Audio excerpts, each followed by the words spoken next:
বর্তমান সময়ের গুরুত্বপূর্ণ প্রশ্ন, উত্তরটা দেওয়ার লাগে ভাব ধরছি আর কি।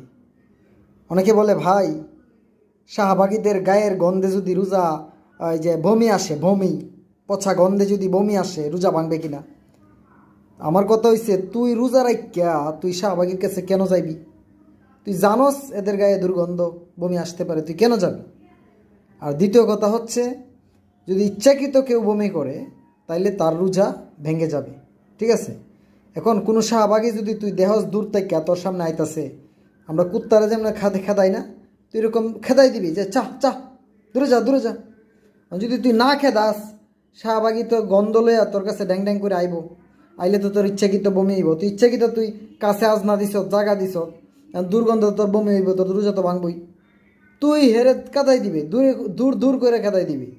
আর রমজানের পবিত্রতা অর্জন করুন, শাহবাগী থেকে দূরে থাকুন।